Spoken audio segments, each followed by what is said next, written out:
Bonjour à tous, Bonjour. on est heureux de se retrouver pour ce culte de Saumur, Thouars, Loudun. C'est le deuxième mois de confinement dans lequel nous entrons. L'Église ne peut pas se rassembler depuis déjà plusieurs semaines et la situation risque de se prolonger, vous l'avez compris, dans ce qu'a dit le président de la République, jusqu'à mi-mai, et probablement que nous ne pourrons pas nous réunir en église encore pendant quelques semaines par la suite.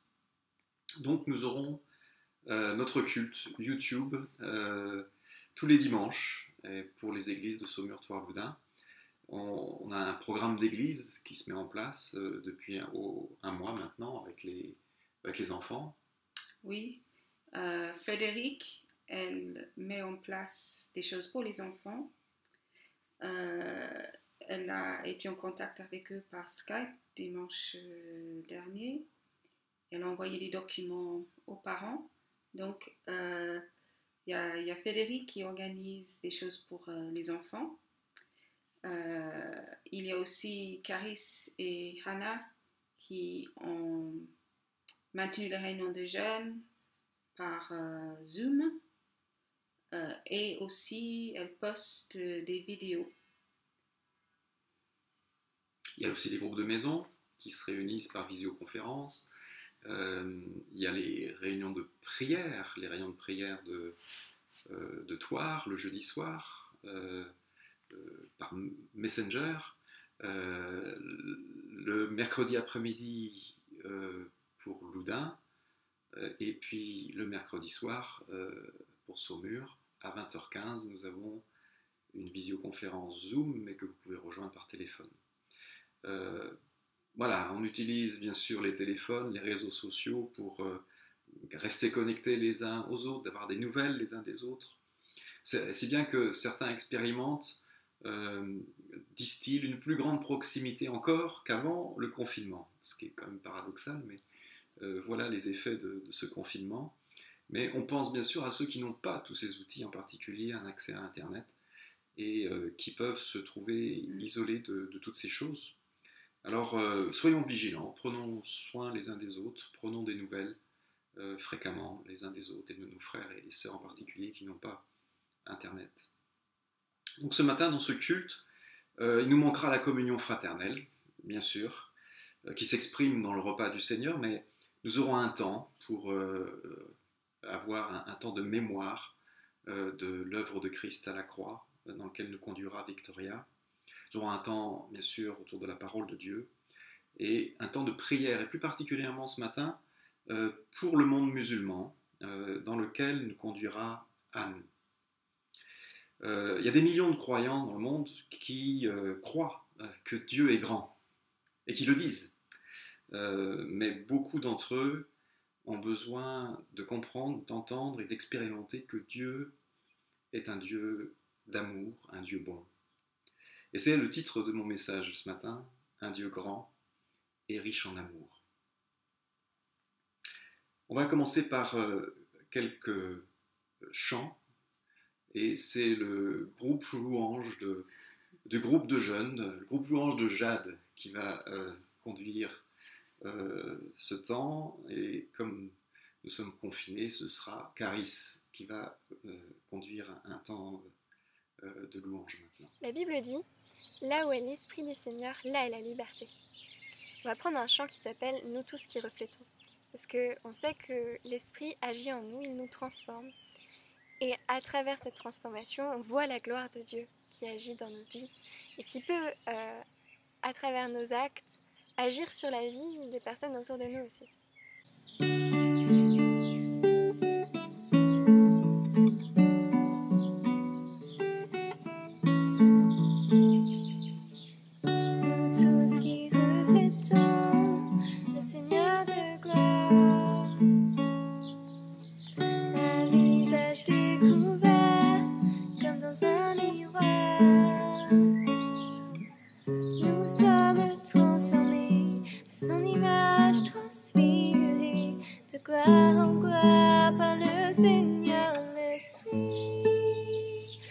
Tu es merveilleux, notre Dieu, notre Père.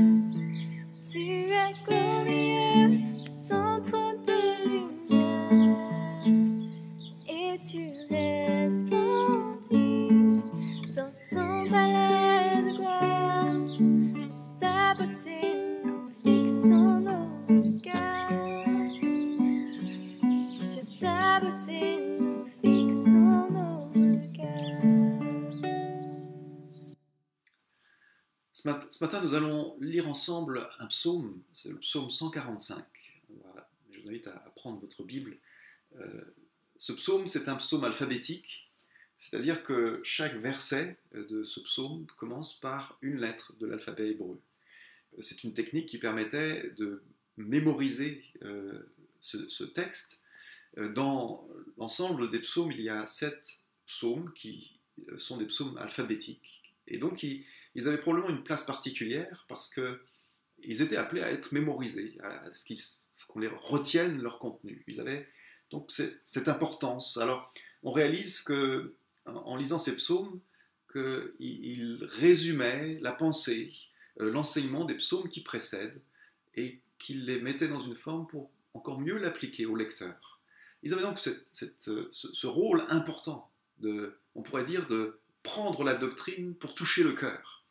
Alors, ce qu'on appelle doctrine, ce qu'on appelle théologie, c'est pas quelque chose de sec, d'aride, destiné à notre intellect, à notre tête. Bien sûr, notre tête doit fonctionner pour bien comprendre le texte et l'étudier. Parfois, il faut travailler, étudier. Mais ce que l'Écriture vise avant tout, c'est notre cœur. C'est de nous amener à recevoir ce qui est dit et de laisser notre cœur être transformé, touché et transformé, changé. Et ce psaume vise nos cœurs.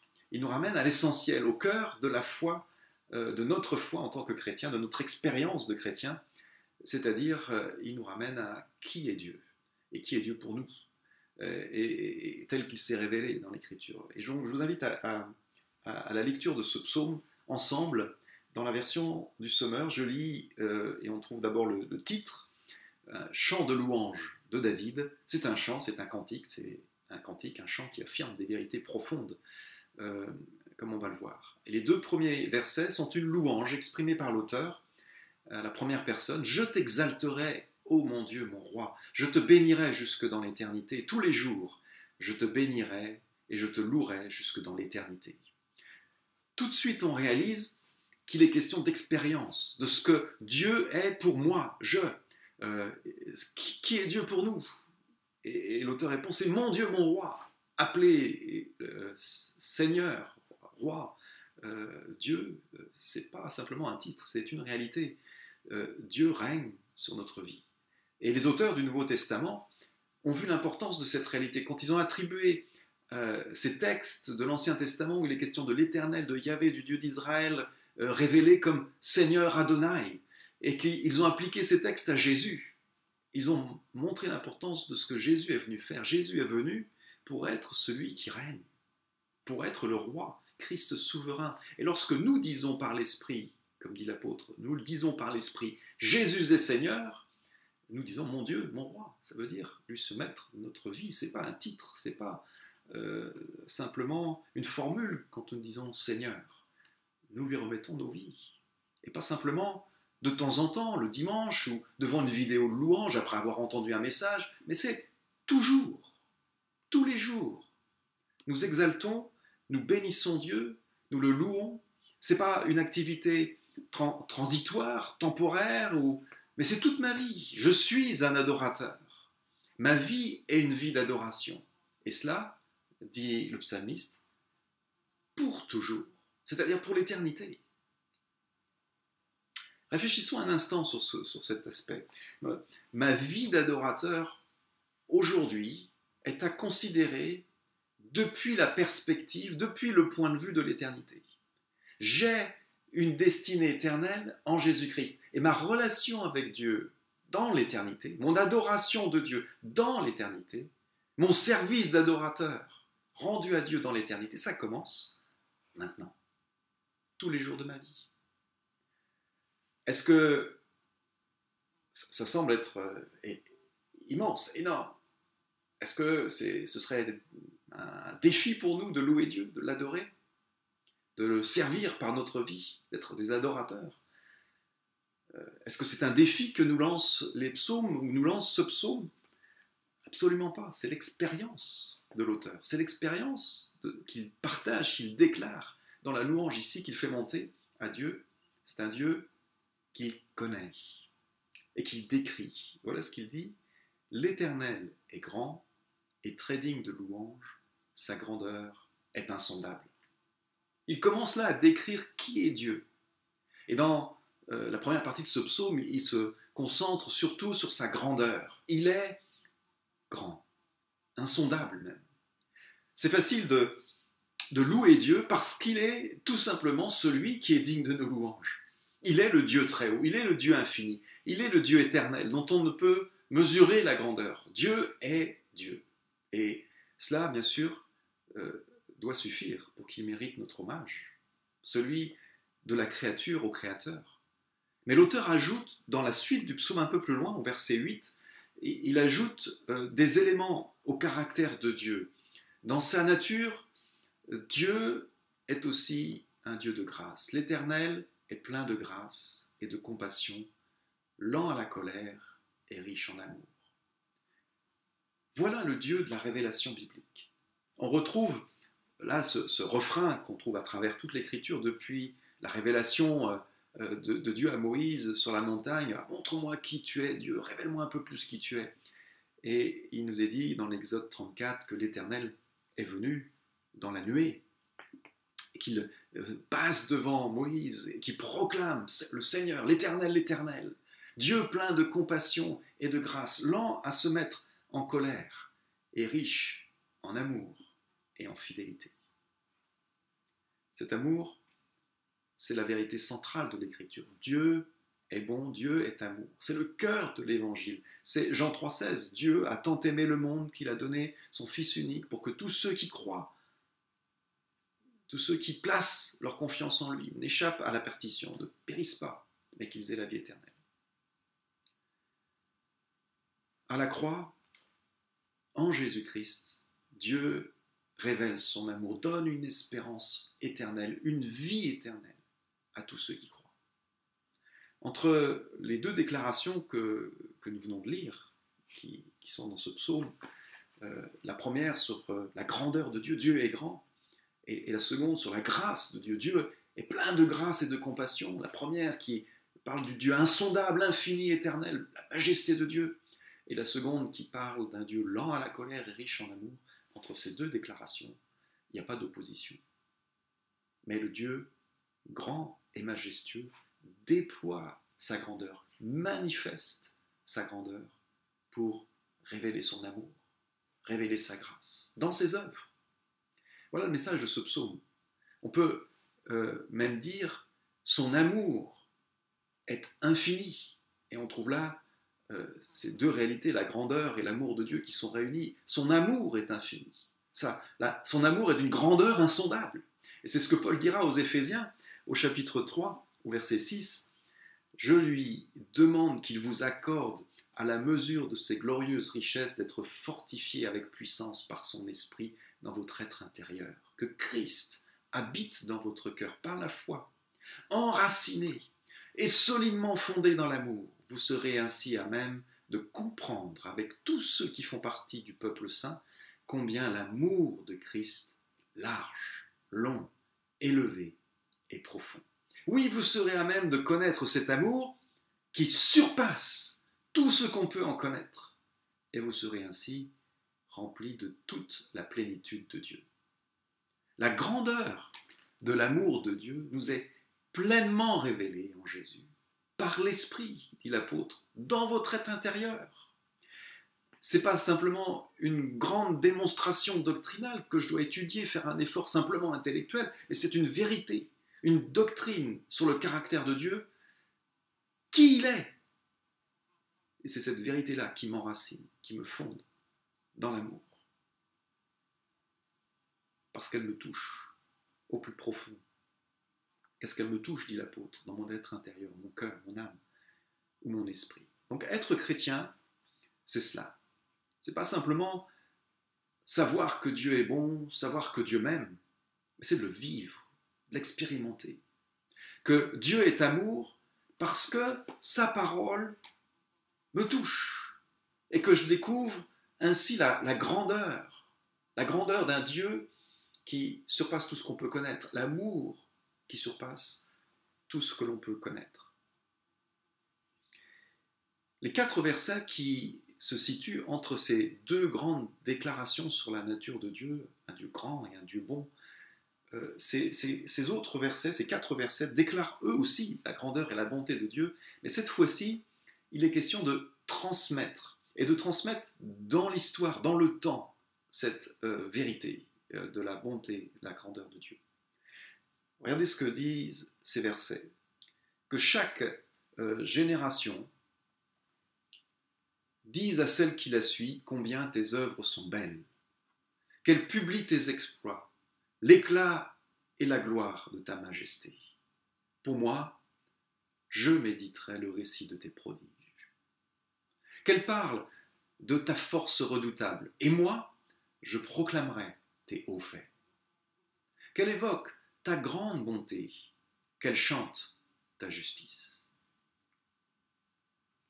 On retrouve la grande bonté de Dieu, on retrouve la grandeur de sa force, qui sont célébrées ici par chaque génération. Chaque génération est appelée à le dire à la prochaine génération. La semaine dernière, on a eu une explication du repas de Pâques par Timothée à l'occasion de Pâques. Et vous retrouverez cela sur la vidéo YouTube de la chaîne d'Angers.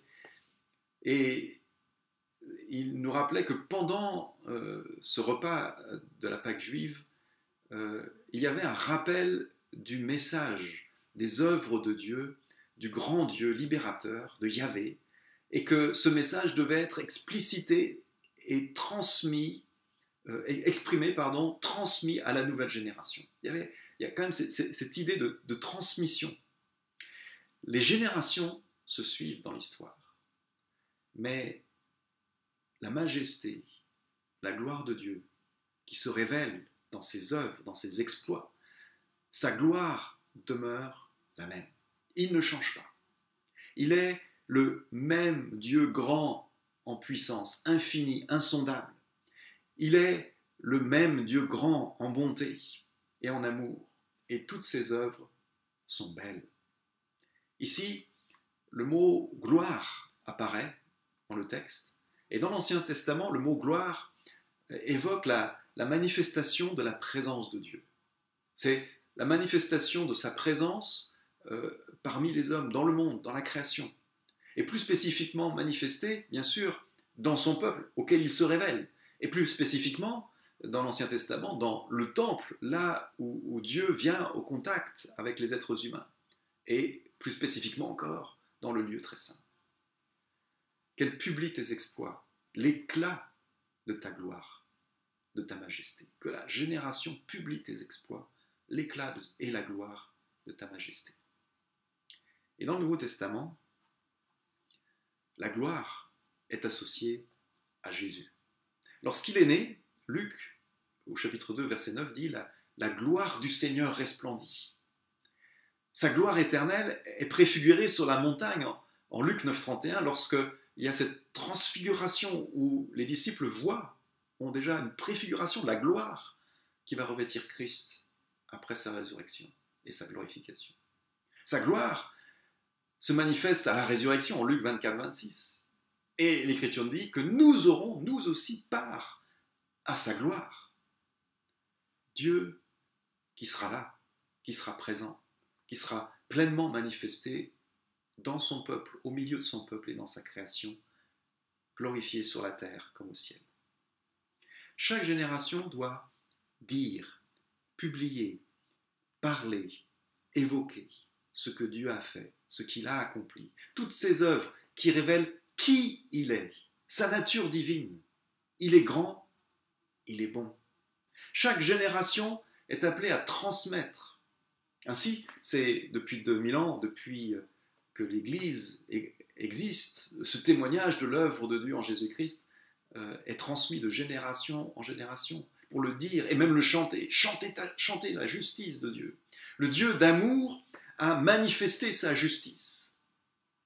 Il a manifesté même son jugement sur le mal, sur le péché, qui provoque la souffrance et la mort. Et ce jugement est tombé sur Jésus. Là encore, on voit qu'il n'y a pas d'opposition dans le caractère de Dieu entre sa justice et son amour. Dieu est juste. Ça signifie que tout ce qu'il fait est juste.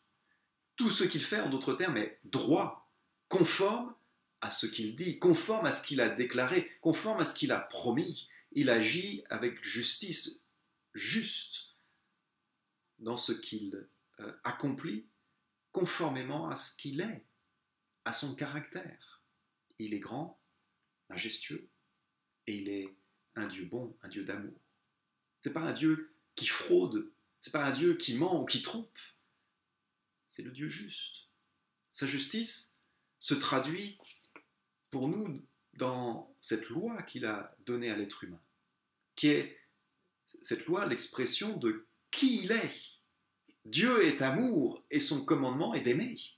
Le péché, c'est la transgression de la loi qui a pour centre d'aimer Dieu et son prochain comme soi-même.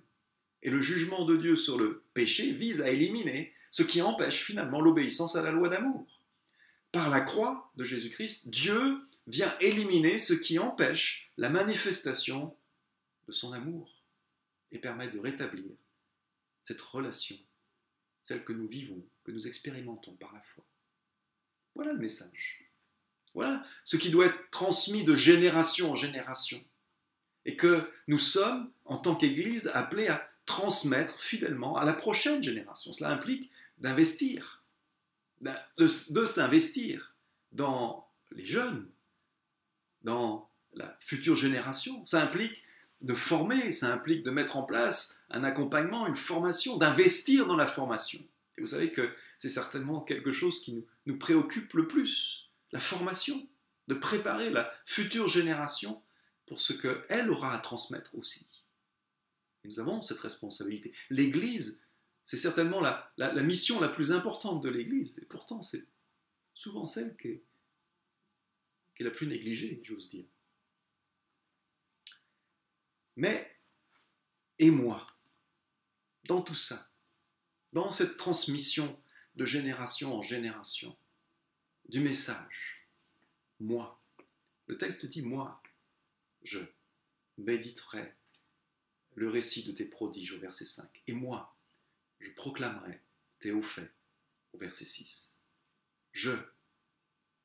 Chacun de nous, nous sommes acteurs dans cette transmission. Comment ? Le texte nous le dit, en méditant. C'est ce que nous faisons à travers ce psaume, c'est ce que nous sommes appelés à faire encore et encore, continuellement, à la découverte de ce que nous dit la Bible de Dieu, de ses œuvres, de qui est Dieu et de ce qu'il fait. Et proclamer ce que Dieu dit et ce que Dieu fait.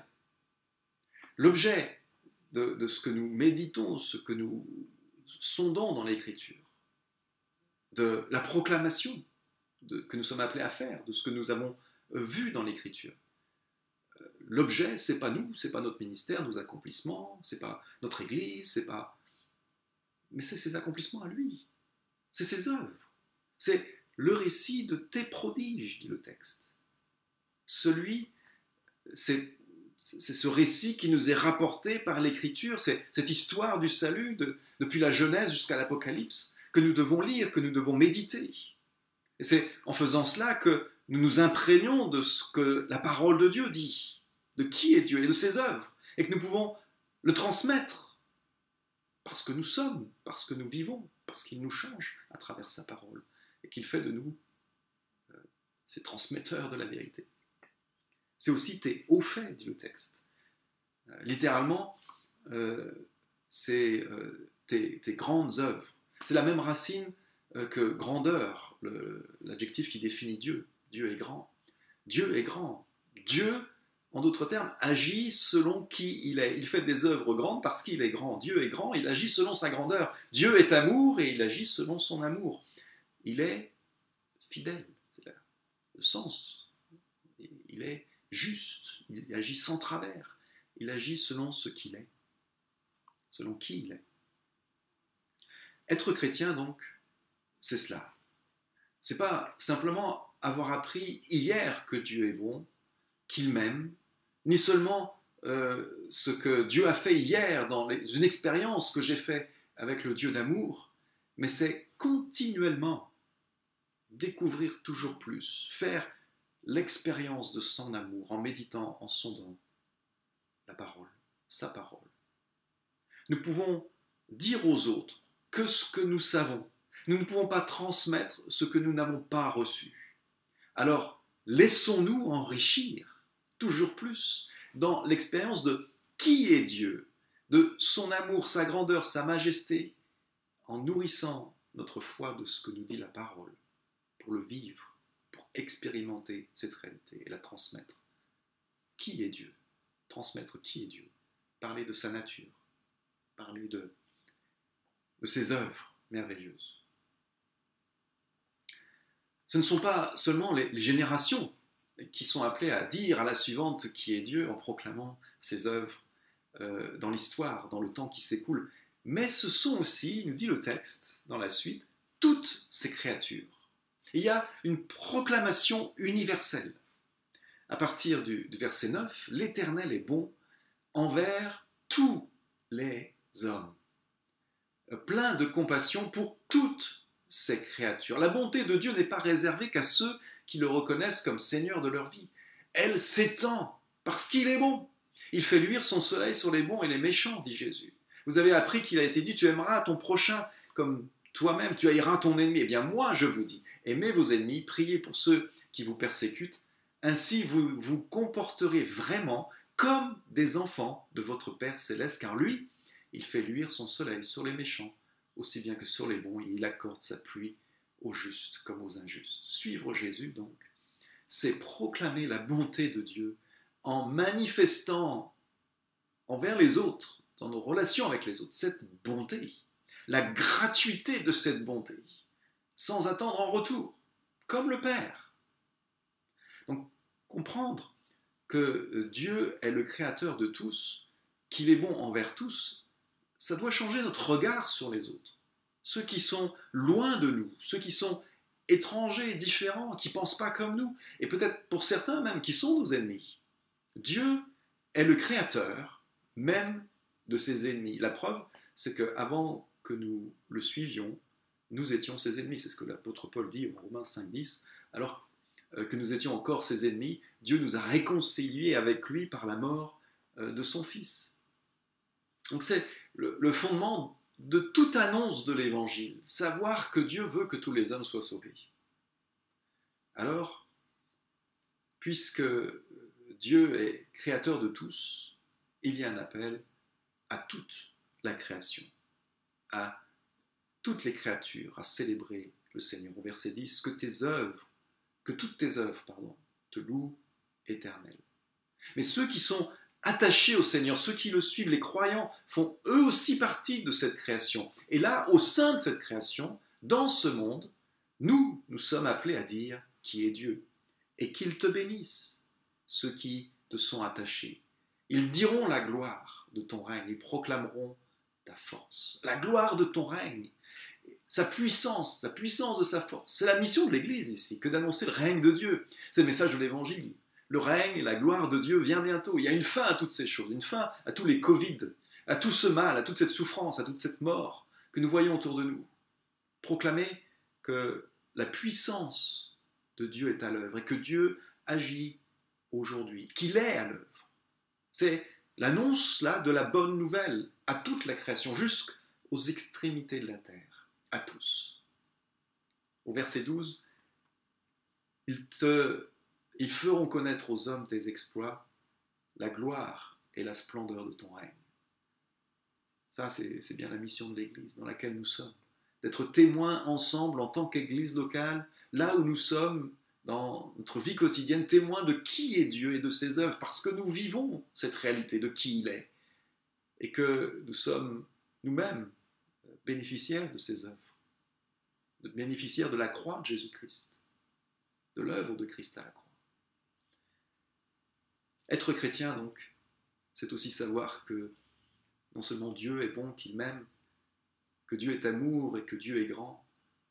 C'est non seulement vivre, expérimenter la réalité continuellement, pour pouvoir la transmettre à la génération qui vient, mais aussi pour la transmettre, en parler au monde qui nous entoure. Suit une déclaration sur le règne de Dieu. Ce règne, il dépasse nos perceptions humaines, nous sommes un peu limités, enfermés dans le temps, l'histoire. Dieu règne, lui, au-dessus de toute éternité. Son règne vient pour l'éternité. Au verset 13, « Ton règne s'étend sur tous les temps, et ta seigneurie dure d'âge en âge. »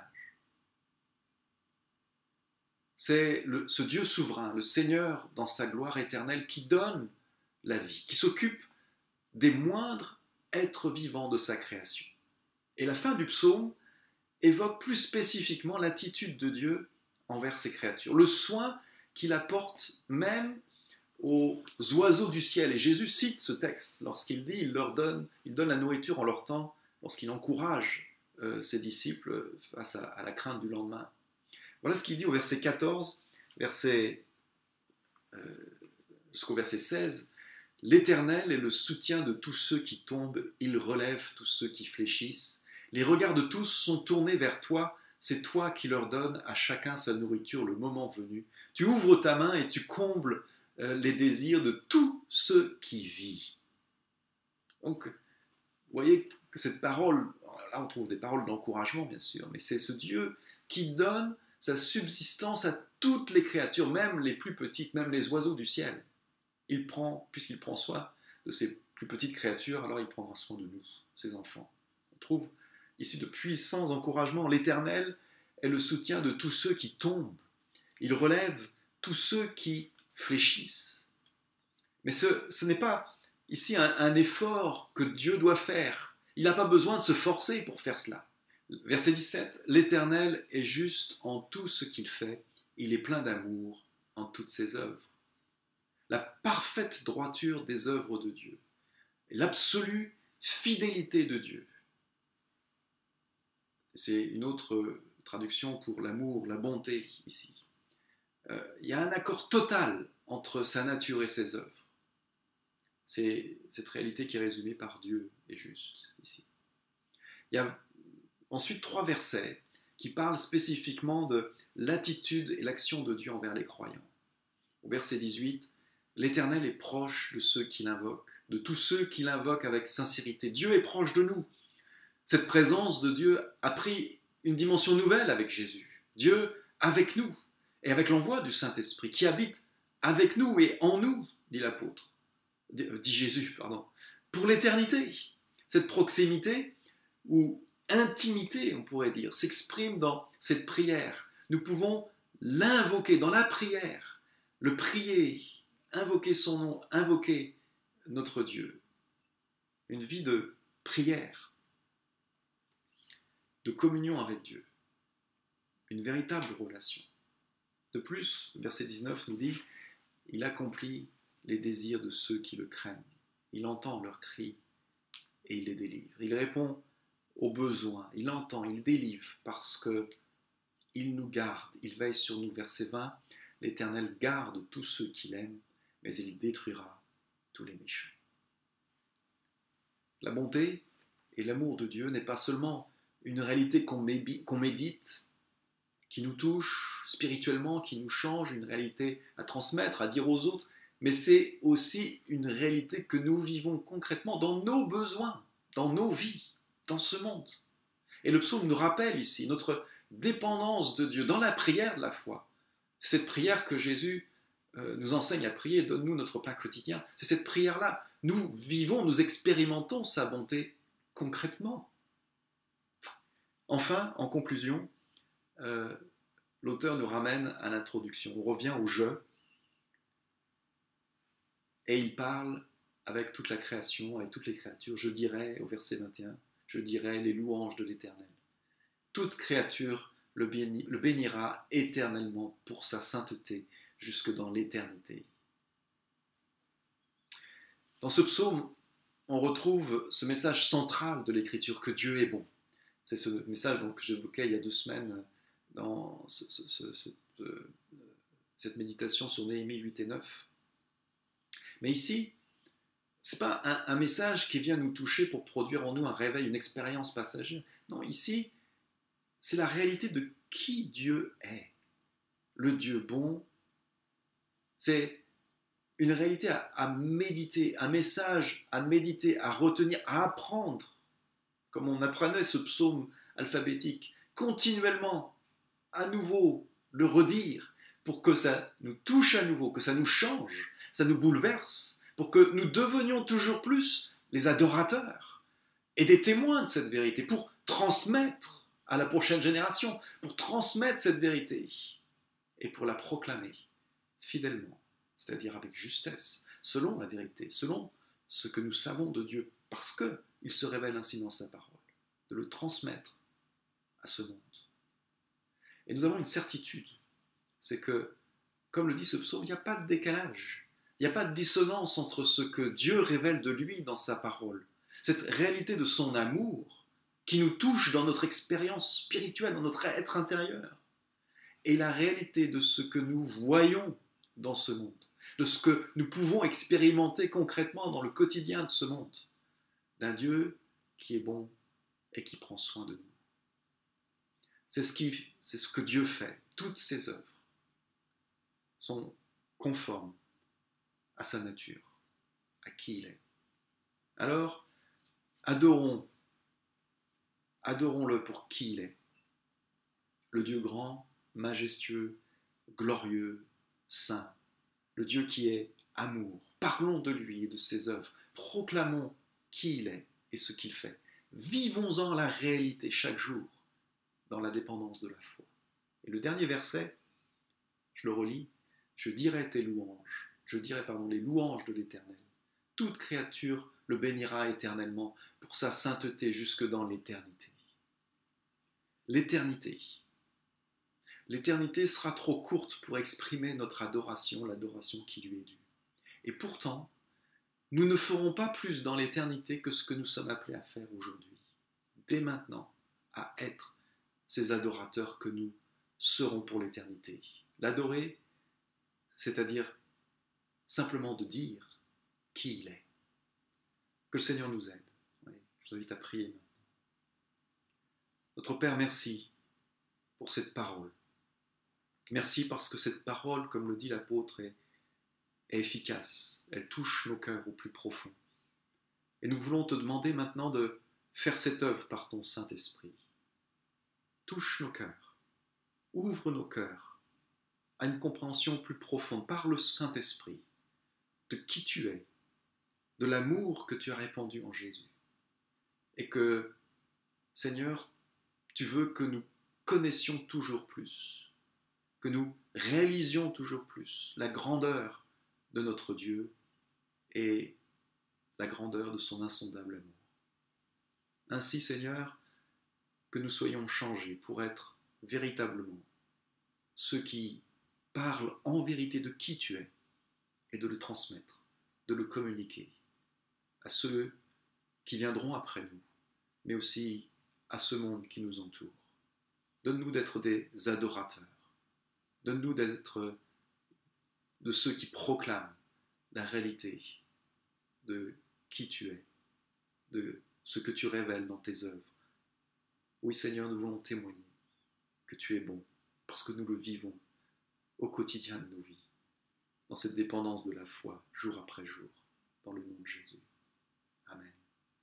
Que Dieu vous bénisse. À bientôt. Nous arrivons maintenant à notre moment de commémoration de notre Dieu, notre commémoration de Jésus-Christ. On ne fait pas avec le pain et le vin, mais on le fait en contemplant, en pensant à notre Dieu. Je vais vous lire le psaume 46 qui nous rappelle qui Dieu est dans sa souveraineté. Dieu est pour nous un abri et un appui, un secours bien présent dans la détresse. C'est pourquoi nous n'avons pas peur quand la terre tremble, quand les montagnes vacillent au cœur des mers, quand leurs eaux grondes, écument et font trembler les montagnes en se soulevant. Il est un fleuve dont les canaux réjouissent la cité de Dieu, le sanctuaire des demeures du Très-Haut. Dieu est en son sein, elle ne vacille pas. Dieu la secourt à l'approche du matin. Des nations grondes, des royaumes vacillent. Il fait entendre sa voix et la terre s'effondre. Le Seigneur des armées est avec nous. Le Dieu de Jacob est pour nous une citadelle. Venez, regardez les œuvres du Seigneur, la dévastation qu'il a semée sur la terre. Il fait cesser les guerres jusqu'aux extrémités de la terre. Il brise l'arc, rompt la lance, il met le feu aux chars. Arrêtez et sachez que je suis Dieu. Je domine sur les nations, je domine sur la terre. Le Seigneur des armées est avec nous. Le Dieu de Jacob est pour nous une citadelle. Nous sommes dans une crise, une pandémie, mais Dieu est souverain. Il n'y a rien qui échappe à son contrôle. Et justement, c'est sa souveraineté qui est la base, la fondation de notre sécurité. À cause de qui il est, à cause de sa grandeur, nous pouvons nous appuyer sur lui. Jésus, il est Dieu avec nous. Emmanuel, ça veut dire Dieu avec nous. Et donc, nous pouvons nous rappeler de cela ce matin. Et nous nous souvenons qu'il est venu mourir sur une croix pour le pardon de nos péchés. Il a payé le prix à notre place, donc nous sommes vraiment en sécurité. Je sais parfois que plusieurs peuvent douter du pardon de leurs péchés, mais c'est Christ qui a accompli ça à la croix. C'est Christ qui est mort pour nos péchés. Ce n'est pas à nous de payer le prix, puisque Christ a déjà payé le prix. On va prier maintenant. Seigneur, nous voulons penser à toi maintenant. Nous voulons nous rappeler de ce que tu as fait pour nous, de ce que tu as accompli. Tu es le Dieu souverain. Tu es le maître de l'univers. Rien ne t'échappe. Seigneur, toutes tes œuvres te louent, toutes tes œuvres t'adorent. Et nous sommes privilégiés de pouvoir t'adorer. Nous sommes privilégiés de pouvoir te louer. Seigneur, merci maintenant de donner ta paix au fond de nos cœurs. Oui, Seigneur, que nous puissions savoir que nous sommes en sécurité avec toi à cause de ta grandeur, à cause de ta souveraineté, à cause de ton amour pour toutes les nations. Merci, Seigneur, parce que cet amour est bien personnel. Tu m'aimes, tu nous aimes et tu as payé ce prix pour nous. Amen. Merci Jésus. Seigneur, sois glorifié. Sois avec nous dans la semaine à venir et donne-nous d'être des canaux de bénédiction autour de nous. Sois béni Jésus. Amen. Amen. On va avoir un temps de prière maintenant pour le monde musulman. C'est Anne qui nous conduit dans ce moment. Bonjour à tous, c'est Anne ici. J'espère que vous allez tous bien. Je suis ici pour donner quelques informations pour nous aider dans nos prières pour le monde. Vendredi prochain marque le début du Ramadan pour les musulmans. C'est une période où les musulmans croient pouvoir recevoir le pardon de tous leurs péchés. C'est une période d'espoir. Je vous lis le témoignage d'une femme en Arabie Saoudite. Mumina avait longtemps attendu son pèlerinage à la Mecque. Elle espérait y vivre une expérience spirituelle. C'est justement là que Jésus lui est apparu en rêve et l'a appelé à le suivre. Mumina était bouleversée. Qui était donc ce Jésus? Lorsqu'elle était seule à la maison, elle fermait la porte à clé et cherchait les informations sur Internet. Elle a pu se connecter avec des chrétiens à l'étranger qui lui ont appris à connaître Jésus.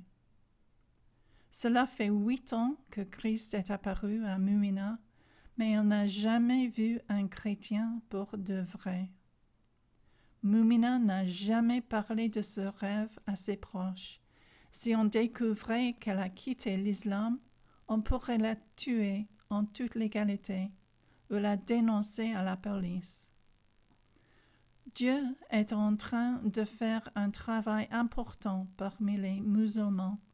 Les autorités en sont conscientes. Cette année, le Ramadan va être très différent. D'habitude, les familles et amis se réunissent tous les soirs après le jeûne, mais avec le confinement, ça ne sera pas possible. Prions. Que Dieu se révèle aux musulmans pendant le Ramadan. Que ceux qui se tournent vers Jésus puissent avoir un contact avec d'autres chrétiens. Que tous ceux qui travaillent parmi les musulmans puissent démontrer l'amour de Dieu. Prions ensemble. Seigneur, nous t'adorons et te glorifions.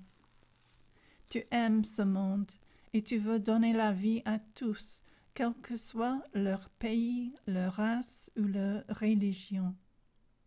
Nous te prions de te montrer à beaucoup de musulmans pendant le Ramadan. Fais croître ton Église, Seigneur, partout dans le monde. Nous prions au nom de Jésus. Amen. Merci Anne pour nous avoir conduits dans ce temps de prière et nous allons bien sûr continuer à intercéder, à prier pour tous ces musulmans qui ont besoin de découvrir l'amour de Dieu en Jésus-Christ. Pour terminer, quelques annonces. Si vous souhaitez nous contacter, n'hésitez pas à le faire et nos coordonnées s'affichent sur l'écran maintenant.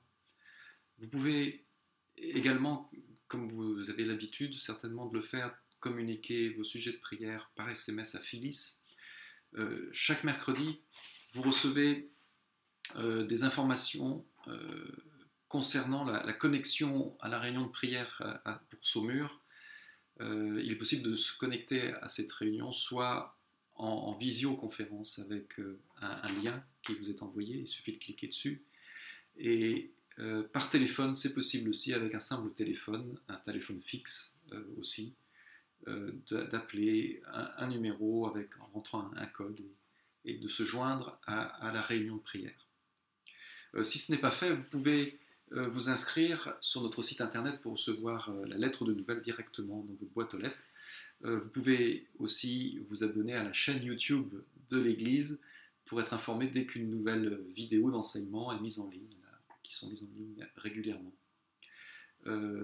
Donnez-vous de vos nouvelles par mail ou par SMS, et si tout va bien, faites-nous un coucou, dites-nous que tout va bien. Nous prions pour vous et on sait que vous priez pour nous et que nous prions les uns pour les autres. Alors, pour terminer ce culte, nous allons prier ensemble et prier pour nos frères et sœurs qui ont été touchés par le Covid. Et il y en a plusieurs dans l'Église sans gravité, grâce à Dieu. Et on prie pour eux, pour leur complet rétablissement. Et on prie aussi pour ceux qui sont touchés dans leur corps, qui sont alités. Et on prie pour Raymond, qui est hospitalisé, qui va être opéré dans le courant de la semaine prochaine. On pense bien à elle et on prie ensemble maintenant.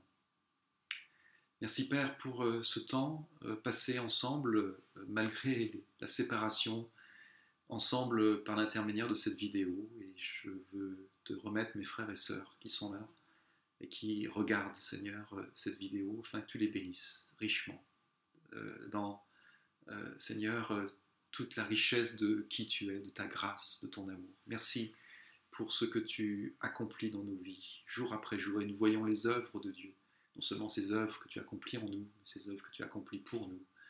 Merci Seigneur, d'une telle provision, d'une telle richesse. Et nous prions pour, Seigneur, nos frères et sœurs qui sont aux prises avec la souffrance, les difficultés, la maladie, et nous te demandons de les relever, de leur faire grâce. Père, merci parce que tu es fidèle, Seigneur, et que tu agis aujourd'hui, on l'a dit tout à l'heure, tu agis avec puissance.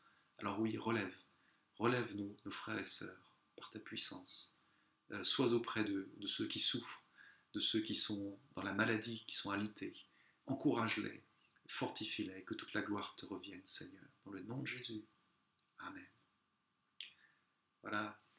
Que Dieu vous bénisse. À bientôt pour un autre culte ou une réunion de prière ou une autre occasion. Que Dieu vous bénisse richement.